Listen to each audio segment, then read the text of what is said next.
വർഷം 1910. ഒരു ഡോക്ടറുടെ മുറിയിലേക്ക് ഒരു യുവാവ് പെട്ടെന്ന് കയറി വരുന്നു.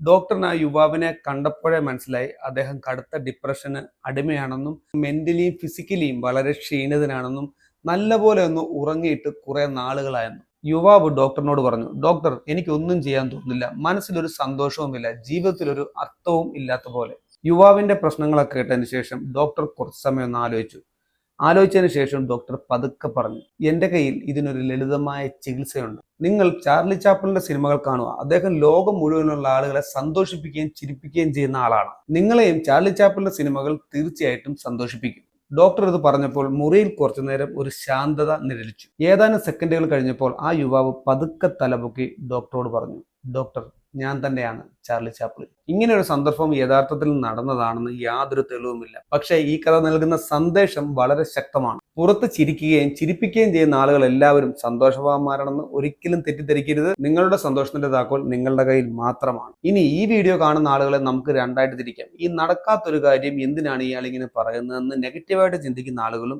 എന്നാൽ ഈ കഥയിലെ പോസിറ്റീവ് മെസ്സേജ് എന്താണോ അത് മാത്രം ഏറ്റെടുക്കുന്ന ആളുകളും ഉണ്ട്. എന്തിനേയും നെഗറ്റീവായിട്ട് മാത്രം കാണുന്ന ആളുകളുടെ ജീവിതത്തിൽ ഒരിക്കലും സന്തോഷം കാണില്ല, ഒരിക്കലും അവരുടെ ജീവിതത്തിൽ ഒരു ഫുൾഫിൽമെന്റ് ഉണ്ടാവില്ല. പോസിറ്റീവായിട്ട് ചിന്തിക്കുന്ന ആളുകളുടെ ജീവിതത്തിൽ സന്തോഷം വരണമെങ്കിൽ നെഗറ്റീവ് ആളുകളിൽ നിന്നും കൃത്യമായ അകലം പാലിക്കുക. നെഗറ്റീവ് ആളുകളുടെ സംഭാഷണത്തിനും ചോദ്യത്തിനും മറുപടി ഒന്നും കൊടുക്കാതെ ചിരിച്ചുകൊണ്ട് മാത്രം പ്രതിരോധിക്കുക.